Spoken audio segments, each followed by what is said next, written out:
বিদেশে voice call আদান প্রদানকারী দুই প্রতিষ্ঠানের বিরুদ্ধে প্রায় ১,০০০ কোটি টাকা পাচারের প্রমাণ পেয়েছে দুর্নীতি দমন কমিশন।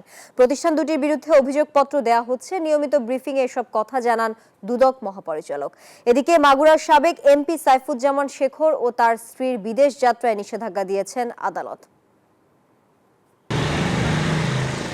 বিদেশে কল আদান প্রদানকারী বেশ কয়েকটি আইজিডব্লিউ প্রতিষ্ঠান মিলে পতিত শেখ হাসিনা সরকারের শেষ ৯ বছরে প্রায় ৮,০০০ কোটি টাকা আত্মসাৎ করে। ৫ আগস্টের পর এই খবর বেশ আলোচনার জন্ম দেয়। অভিযোগ ওঠে শেখ হাসিনার বেসরকারি শিল্প ও বিনিয়োগ বিষয়ক উপদেষ্টা সালমান এফ রহমান পছন্দমতো বেশ কয়েকটি ইন্টারন্যাশনাল গেটওয়ে অপারেটরস প্রতিষ্ঠান নিয়ে একটি সংগঠন তৈরি করেন। প্রভাব খাটিয়ে বিটিআরসির মাধ্যমে আইওএম নামের ওই সংগঠনের অনুমোদন নিয়ে সিন্ডিকেট করে হাতিয়ে নেন বিপুল অর্থ।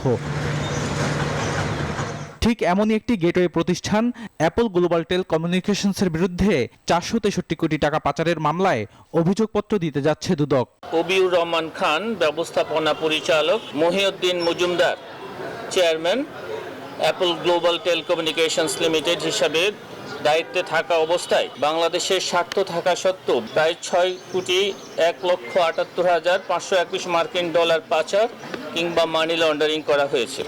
ভিশন টেল লিমিটেড নামের আরেকটি গেটওয়ে প্রতিষ্ঠানের বিরুদ্ধে ৫,৯,০০,০০০ পাচারের মামলায় আরেকটি অভিযোগপত্র দেওয়ার কথাও জানিয়েছে দুদক। রাসেল মির্জা ব্যবস্থাপনা পরিচালক, ভিশন টেল লিমিটেড এবং জনাব এম বদিউজ্জামান চেয়ারম্যান, ভিশন টেল লিমিটেড বৈদেশিক মুদ্রা বা অর্থ বা সম্পত্তি পাচার করে কিংবা আনয়নযোগ্য বৈদেশিক মুদ্রা বিদেশ হতে বাংলাদেশে না এনে শাস্তিযোগ্য অপরাধ তদন্তকালে প্রমাণিত হয় তাদের দুজনের বিরুদ্ধে চার্জশিট দাখিলের সিদ্ধান্ত গৃহীত হয়েছে।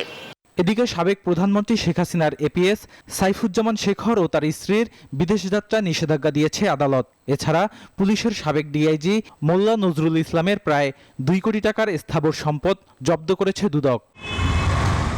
বদরুল আলম শাওন, নিউজ 24, ঢাকা।